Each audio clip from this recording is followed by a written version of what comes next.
ច្រៀងរៀបរាប់សេចក្តីរាយរាប់ថាស្រីពិសីស្មងនឹងស្នេហ៍ណាស់អូនព្រមរៀបការក៏ព្រោះចាំងចាំង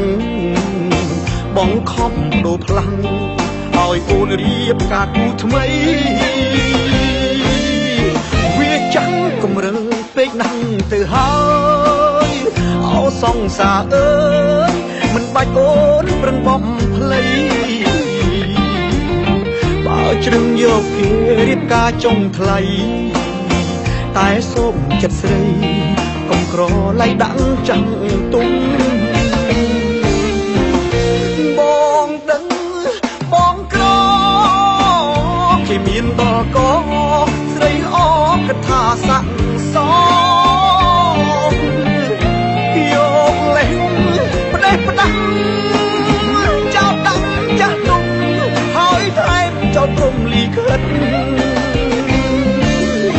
អរគុណពីមុនដែលស្រឡាញ់បងកុំព្រួយនួនល្អថាបងទៅរំខានស្រីពីសង្សារក្រជូនពរពិសីសូមឲ្យរូបស្រីចរណៃអូនបានសុខខា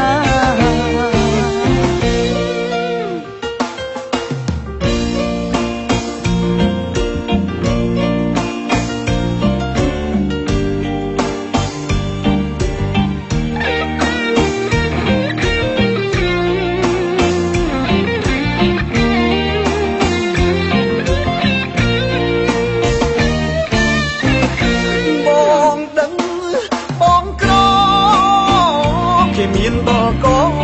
ស្រីអកថាស័ក្តិសមយកលេងផ្ដេសផ្ដាំចោលដាក់ចាស់ទុំហើយថែមចោលព្រំលីខិតអរគុណពីមុនដែលស្រឡាញ់បងកុំព្រួយនួនល្អថាបងទៅរំខានស្រីពីសង្សារក្រជូនពរពិសីសូមឲ្យរូបស្រីចរណៃអូនបានសុខខាបងរស់ឈឺចាប់ក៏វាមិនថ្មីសំខាន់រូបស្រីចរណៃអូនបានសុខខា